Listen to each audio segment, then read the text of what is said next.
याद करू जहिया कुमारी रहिए, शादी से पहले हमार रहिए।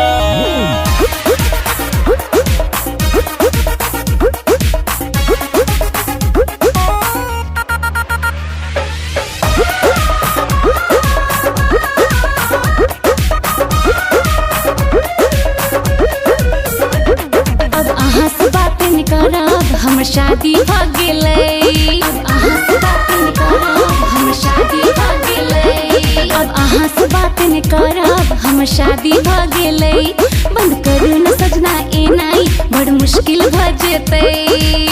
याद करू जहिया कुमारी रहिए, शादी से पहले हमार रहिए।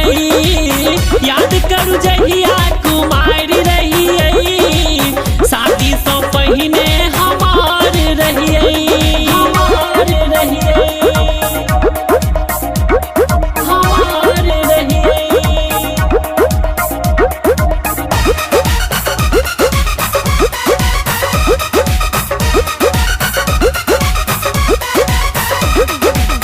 याद करू जखन रहिए हमरा साथ में, घूमै छलिए पटना के इको पार्क में। ओ त छेला सजना हमर मजबूरी, अब त राखू सजना हमरा से दूरी। अही के चलते मम्मी पापा से हम लड़लौं, अहाँ के सुखक लेल हम दुखी भ जीवन कटलौं। याद करू जहिया कुमारी रहिए, शादी से पहले हमार रहिए।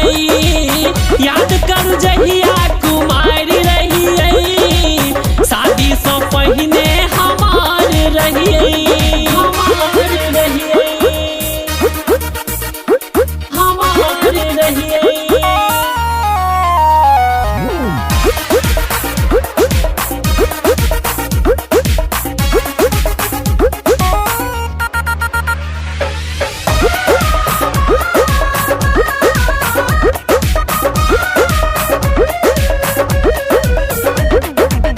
अहाँ बिना कोना लगते अब मानिए, अहाँ सिवा नहीं कोई लड़की पसंद ये। लड़की पसंद ये, लड़की पसंद ये। एते दिन रहलो सजना हमरा साथियो, अब मान लिया रंजना सिंह के बातियो। जाइ छी त जाओ सजनी, हमरा नहीं अहाँ बिसरब। धीरज के संग छोड़ी मंगनू के संगे रहब। ओ याद करू जहिया कुमारी रहिए, शादी से पहले हमार रहिए।